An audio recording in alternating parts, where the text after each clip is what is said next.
And so I found a place where everyone will know my happy mustache face. This is a clean show.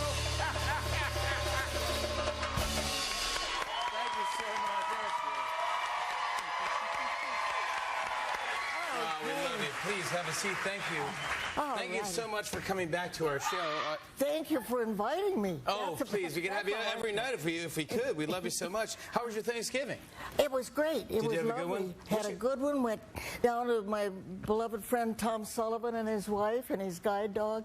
Tom is the writer, singer, actor, blind since birth, who can do everything under the sun. He's like my son. Oh gosh, that must have been fun. Did you cook, or what do you like to eat on Thanksgiving? Everything. Very unusual stuff like turkey and dressing and gravy. Yeah. That's weird. You had a interesting Thanksgiving. Yeah, I that sounds come back for seconds on mashed potatoes. Oh, yeah, I love the mashed potatoes. You know what I heard? I got a recipe from Mario Batali for mashed potatoes.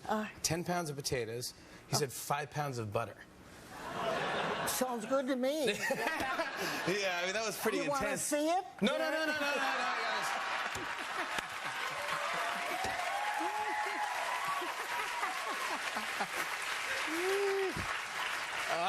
Hot in Cleveland is back. You have such Wednesday. a fun Wednesday night, and you have great guest stars. You have Don Rickles now. Oh, yes. I mean, come on, you and Don Rickles together, it's hilarious. Oh, it's such fun. It's great. He plays my gangster husband. Yeah, he's a gangster, yeah, exactly. And have you worked with him before? Or?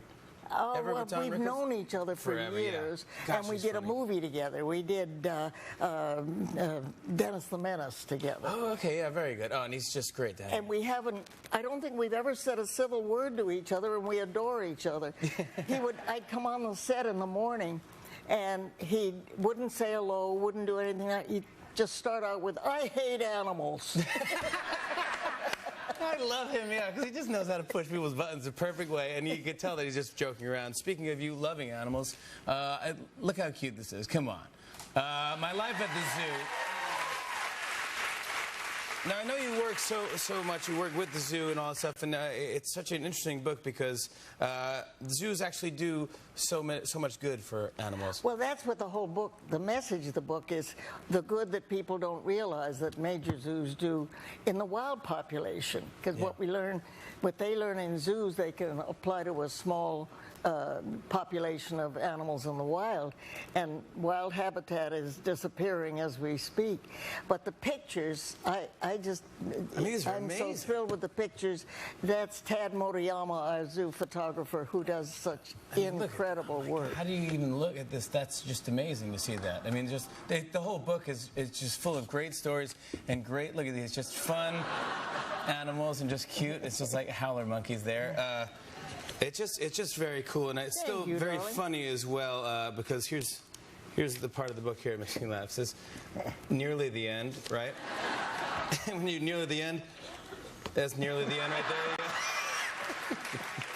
But you grew up in Chicago and started going to zoos when you were a little kid. Your parents used to take you to zoos? Absolutely. They were as nutty about animals as I. Yeah. And so but they taught me how to go to a zoo, that you don't just run from one exhibit to the next.